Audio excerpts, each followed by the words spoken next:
ساکن ناحیه وسه سعیده رمضان یکی از غالبان دوری ولایتی آزمون جمهوری فروغ یوسف دانایی کتاب است به دوری جمهوری آزمون آماده می شود.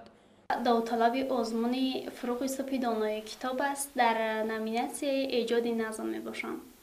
این سال اول است که من در این آزمون اشتراک کرده ایستادم و در دوره بین مکتبی باشد با جای اول، در دوره ناحیوی نیز با جای اول و خوشبختانه که دیروز دوره ولایتی آزمون فروغ یوسف دانایی کتاب است، دوره ولایتیش آغاز شد، یعنی برگزار گردید. در دوره ولایتی آزمون نیز سزاوار جای اول گردیدم و من افتخار از این میکنم که در سرزمین آباد و زیبا تنج و آرام زندگانی داریم و ما جوانان امکانیت داریم که در آزمون‌های سطح جمهوریوی و بین المللی اشتراک نموده سویه دانش خود را باز هم صیقل دهیم و خود را به تاجیکستان و جهانیان معرفی نماییم. روی میز درسیش سعیده کتاب‌های بدیعی ادیبان کلاسیک و معاصر تاجیک را گرد آورده همه آنها را مطالعه کرده است. یکی از عامل‌های دیگر موفقیتش را سعیده در سخنوری و نطق برویش می‌داند. از آثار بزرگان نظم تاجیک از یاد دانستن شعر و غزل‌ها نیز با او بسیار کمک نموده است، میگوید او. زیادتر از 10,000 بیت می‌دانم. یعنی از شاعران، از بیت‌هایی که از میان خلق برآمدند. سعیده حالا در صنف دهم تحصیل دارد. میگوید که ذوق شعرگویی از دوره خردسالی‌اش در دلش جا شده است. نوشته‌هایش را در این دفتر جمع آورده است. به نزدیکی کتاب نخستینش از چاپ می‌براید. از خردی به نوشتن شعر بسیار شوق و هوس زیاد داشتم و می‌خواستم که این استعداد خود را که اولین درجه با یاری پدر عزیزم به این جاده ها رسیدم، میخواستم استعداد خود را به دیگران نیز معرفی نمایم و میخواستم که با قلم خود بهر تاجیکستان عزیزم سهم باسزای گذاشته باشم.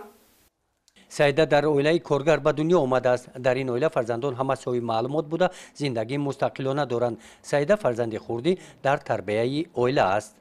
اول شکرانه پروردگار میکنیم که چنین فرزندان را با ما لایق گردانده است.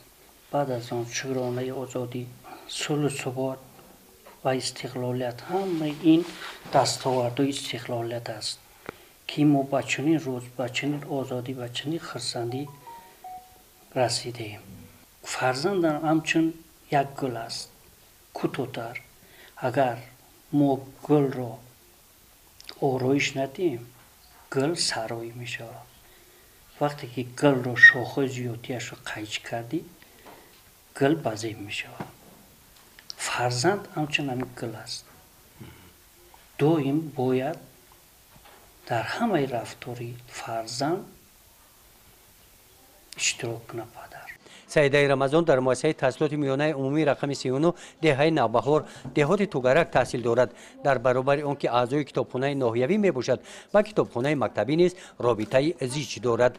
با چنین خواننده و شاگرد رهبریت و کلکتیو آموزگاران این مؤسسه تعلیمی می فخرند.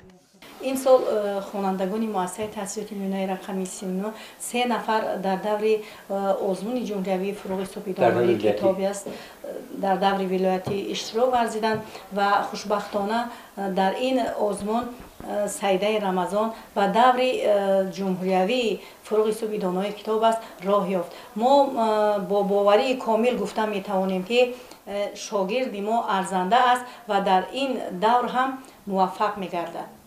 سعیده رمضان به دوره جمهوری آزمون جمهوری فروغ یوسف دانایی کتاب است آمادگی جدی می‌بیند. او باوری دارد که در دوره جمهوری آن هم موفق می‌گردد. گزارش خواجه نظریف خدای نظر ظهوروف از ناحیه وسه برای برنامه اطلاعاتی نوید.